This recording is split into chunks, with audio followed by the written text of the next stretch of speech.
और इस वक्त की बड़ी खबर आपको बताते हैं, लखनऊ से आ रही है इस वक्त की बड़ी खबर। लुलु मॉल में नमाज पढ़ने के मामले में एक्शन, पुलिस ने 4 आरोपियों को हिरासत में लिया।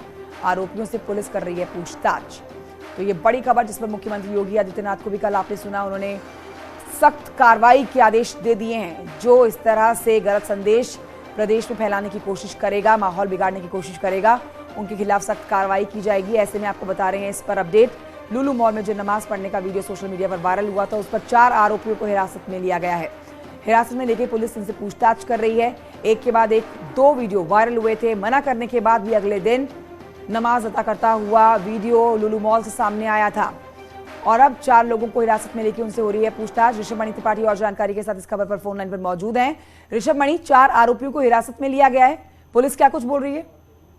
देखिए, पुलिस अभी इस बात को कंफर्म नहीं कर रही है, लेकिन पुलिस में हमारे जो सोर्सेज हैं वो इस बात को कंफर्म कर रहे हैं कि 12 तारीख को जो एक समूह में नमाज पढ़ी गई थी लुलु मॉल में, जिसका वीडियो 13 तारीख को वायरल हुआ था, उनमें जिन लोगों ने नमाज अदा की थी उनको चिन्हित किया गया था। उनमें से 4 लोगों को पुलिस ने हिरासत में ले लिया है। इनसे पूछताछ की जा रही है। हमारे सोर्सेज कंफर्म कर रहे हैं ये चारों आरोपी मुस्लिम हैं।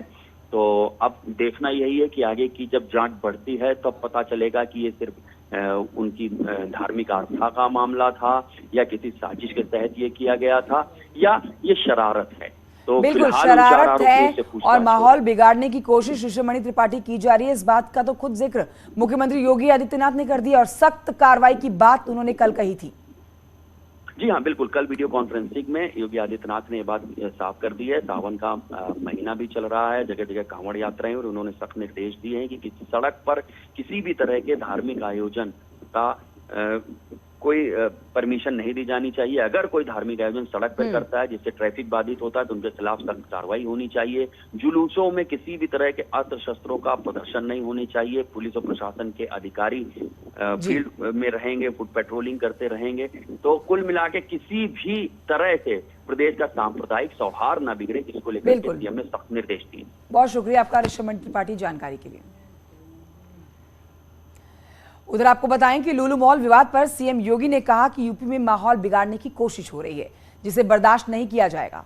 उन्होंने कहा कि कानून के साथ खिलवाड़ करने वालों के खिलाफ सख्त कार्रवाई की जाएगी। एक बार फिर से निर्देश देते हुए सीएम ने कहा कि सार्वजनिक स्थल पर धार्मिक कार्यक्रम ना हो, इसका पूरा ध्यान रखा जाए।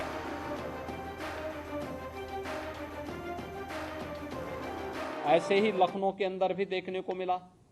लखनऊ में एक मॉल खुला है, वह मॉल अपने व्यावसायिक प्रतिष्ठान को लेकर काम कर रहा है और उसको लेकर के राजनीति का अड्डा बनाना, अनावश्यक बयानबाजी जारी करना और उसके नाम पर फिर सड़कों पे प्रदर्शन करके लोगों के आवागमन को बाधित करना और बार बार लखनऊ के प्रशासन से कहा गया सब के बावजूद भी अराजकता पैदा करने और सांप्रदायिक विद्वेष की स्थिति पैदा करने का जो कुत्सित प्रयास हो रहा है, यहाँ पे लखनऊ प्रशासन को बहुत गंभीरता से इसको लेना चाहिए। इस प्रकार की किसी भी शरारत को स्वीकार नहीं करना चाहिए।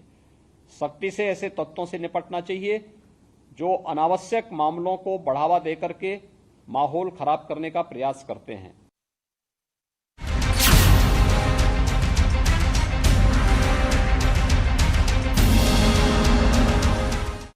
तो भ्रष्टाचार पर योगी का प्रहार, आपको बताएंगे बड़ी खबर। पीडब्ल्यूडी के ट्रांसफर में गड़बड़ी पर योगी का आपको एक्शन दिखाते हैं। पीडब्ल्यूडी विभाग के मंत्री जितिन प्रसाद के ओएसडी को हटा दिया गया है। ओएसडी अनिल कुमार की हम बात कर रहे हैं। अनिल कुमार पांडे हटाए गए हैं, जो कि मंत्री जितिन प्रसाद के ओएसडी थे। एचओडी मनोज गुप्ता पर भी कार्रवाई की सिफारिश की गई है। इसके अलावा आपको यह भी जानकारी दें कि एचओडी समेत 3 लोगों पर कार्रवाई की सिफारिश है। ईएनसी राकेश सक्सेना पर कार्रवाई की सिफारिश है। स्टाफ अफसर शैलेंद्र यादव पर कार्रवाई की सिफारिश की गई है। तबादलों पर रिव्यू करने का आदेश दे दिया गया है।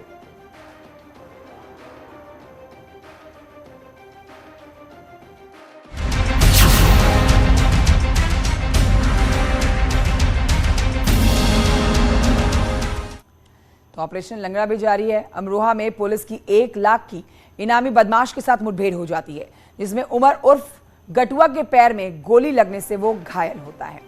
मुठभेड़ में एक सिपाही भी घायल हुआ है। बदमाश के पास से एक बाइक बरामद की गई है, तमंचा बरामद किया गया है, कारतूस बरामद किया गया है। 2018 में हुई महिला की हत्या में ये वांटेड था बदमाश, 1 लाख का इनाम इसके ऊपर था। रात में गश्त के दौरान पुलिस को एक बाइक सामने से आती हुई दिखती है। पुलिस ने बाइक को रोकने के लिए इशारा किया तो बदमाश ने पुलिस के सामने ही फायरिंग कर दी और पुलिस ने जवाबी कार्रवाई भी की इस पर, जिससे बदमाश के पैर में गोली लगी। संदिग्ध वाहन आता हुआ दिखा। पुलिस जैसे ही आगे बढ़ती है तो वहां से सामने से ये व्यक्ति सामने से आता है और अपनी तरफ से फायर करना शुरू कर देता है। पुलिस जब उसके पीछे भागने की कोशिश करती है तो इसकी तरफ से 2 फायर हुए हैं यहाँ सामने। उसके बाद में पुलिस जवाबी कार्रवाई में पुलिस की तरफ से भी एक फायर हुआ है। हमारे सिपाही को एक हमारा सिपाही घायल हुआ है जिसको गोली लगी है बाएं तरफ, और जो ये व्यक्ति है इसके भी पैर में गोली लगी है।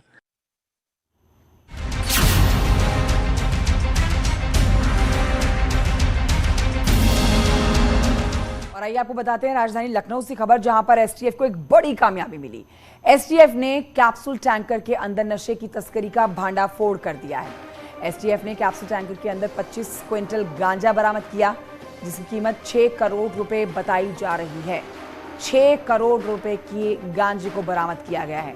इस गांजे को टैंकर के अंदर बोरों में छिपा कर रखा गया था। एसटीएफ ने तस्करी के आरोप में 3 लोगों को गिरफ्तार किया। एसटीएफ ने झांसी बबीना टोल से तस्करों को गिरफ्तार किया है।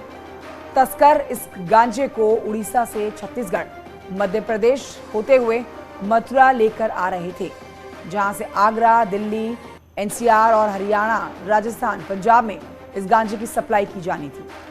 वहीं इस कामयाबी पर अपर मुख्य सचिव गृह ने एसटीएफ टीम को 1 लाख नकद पुरस्कार देने का ऐलान किया।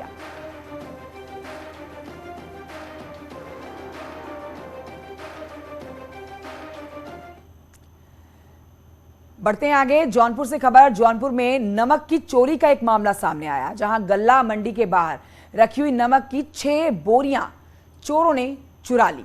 बकायदा चोर कार पर सवार होकर आए थे और नमक की बोरी को अपनी कार में रखकर वहां से चलते बने। ये पूरी घटना सीसीटीवी कैमरे में कैद है। घटना शाहगंज कोतवाली इलाके की है।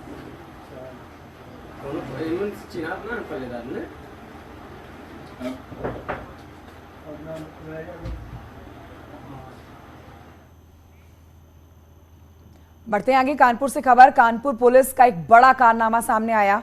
पुलिस पर आरोप है कि गुड वर्क दिखाने के चक्कर में पुलिस ने लूट की सूचना देने वाले पीड़ित को ही गिरफ्तार कर लिया। ये मामला गुजैनी थाने इलाके का है। बताया जा रहा है कि राजन नाम का युवक हाईवे पर खड़ा हुआ था। इस दौरान बाइक सवार लुटेरों ने उसके साथ मारपीट करके रुपए और घड़ी उससे छीन ली, जिसके बाद युवक ने डायल 112 में इसकी सूचना दी।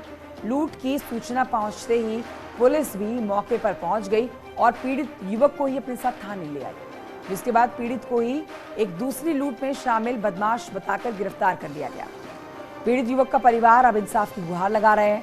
पुलिस कमिश्नर ने पूरे मामले की जांच के आदेश दिए हैं और एसीपी गोविंद नगर को सौंपी गई है इसकी जिम्मेदारी। हमने उनको बताया भी कि सर मैंने डायल किया 112 नंबर, तो उन्होंने कोई रिप्लाई नहीं दिया और बैठाला और चले गया थाने में, बंद कर दिया। उसके बाद में 2 लड़के और आए, उनको भी मेरे साथ में जोड़ दिया। तो क्या तुम्हारे ऊपर क्या घटना दिखाई, तुमने क्या अपराध किया है? हमारे साथ यही लूटपाट दिखाई है कि हमने लूट किया है, लेकिन हमने 112 खुद डायल किया था। इनके द्वारा जो है प्रार्थना पत्र दिया गया है, उसकी जांच मेरे पास आई है। उसी क्रम में इनको बुलाया गया था। जांच के बाद जो है जो भी सत्यता होगी उसके आधार पर अगर पुलिस की कोई अगर होगा तो संबंधित अगर कोई दोष नज़र में आता है तो उनके खिलाफ कार्रवाई होगी। पूरी जांच होने के बाद ही क्लियर हो पाएगा कि क्या है प्रकरण। और आइए आगे बढ़ते हैं, सहारनपुर से खबर, जहां पर डॉग स्क्वाड में शामिल लैब्राडोग इला ने एक ब्लाइंड केस महज 12 घंटे में सुलझा दिया। मामला कुतुबशेर इलाके का है, जहां पर आनंद नगर में चोर ने एक घर में सेंध लगाकर लाइसेंसी रिवॉल्वर और 2 मोबाइल चोरी कर लिए। चोरी की सूचना पर पुलिस पीड़ित के घर पहुंची। इस दौरान डॉग इला को भी मौके पर लाया गया, जिसके बाद इला गंध सूंघते हुए घर से बाहर निकली और थोड़ी दूर जाकर एक जगह पर बैठ गई। जिसके बाद पुलिस ने पास में लगे हुए सीसीटीवी कैमरे को चेक किया तो संदिग्ध उसमें दिखाई दे गया, जिसे पुलिस ने हिरासत में लेकर पूछताछ शुरू कर दी है। उसने चोरी की बात भी कबूल कर ली है और पुलिस को सोहेल नाम का युवक जिसके पास से चुराई गई रिवॉल्वर और दोनों मोबाइल फोन भी बरामद हो चुके हैं। गुलजार अहमद जो आनंद नगर के निवासी हैं, इन्होंने थाना कुतुब शहर पे आज सूचना दी कि बीती रात उनके बेडरूम से लगे कमरे से उनका 2 मोबाइल रखा था और उनकी लाइसेंसी रिवॉल्वर रखी थी, किसी ने चोरी कर लिया है। इस पे तत्काल कुतुब शहर पुलिस ने मुकदमा दर्ज किया और छानबीन शुरू की। बहुत शीघ्रता से पुलिस ने इस पूरे घटना का अनावरण किया है। जो इसमें चोर था सुहेल निवासी मछरियान, उसको गिरफ्तार कर लिया गया है। तो देखिए पुलिस की इस नौकरी में लेब्रा डॉग का भी कितना बड़ा कमाल, कितना बड़ा रोल के घर में गंद लेके उस जगह पर पहुंच गया ये डॉग इला, जिसका नाम है, जहां पर चोर मिला है पुलिस को और उस चोर के पास से पुलिस ने वो सारा सामान भी बरामद कर लिया है जो उसने चोरी किया था। इटावा के आगरा लखनऊ एक्सप्रेसवे पर डीसीएम ने खड़ी बस को टक्कर मार दी। इस हादसे में 3 लोगों की जान चली गई, 2 लोग घायल हुए। घायलों को सफेद मेडिकल कॉलेज में भर्ती कराया गया। हादसा तड़के सुबह 3 से 4 बजे के बीच में हुआ है, जहां लखनऊ एक्सप्रेसवे पर यह दर्दनाक हादसा हुआ। बस दिल्ली से लखनऊ जा रही थी, तस्वीरें भी आप देख रहे हैं। इस हादसे पर सीएम योगी ने दुख जता दिया है और अफसरों को घायलों को उचित इलाज देने के निर्देश दिए गए हैं।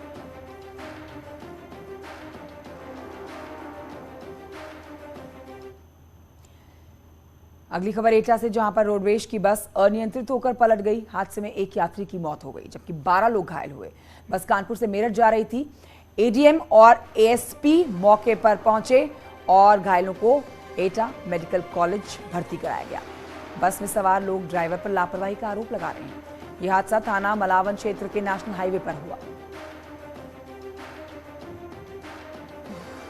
पलट गई साहब, उसके नीचे दब गए। अच्छा, किस कारण बस पलटी थी? ये साहब हम तो सो गए थे साहब, जब पता नहीं उसने ड्रिंक की है, होटल पे खाना खाया तो अचानक कोई भी नहीं था सामने साहब, खाली बस ही बस थी और ड्राइवर ने पलट दिया। किस जगह? 40-50 लोग बस में थे। तो बस कैसे पलट गई?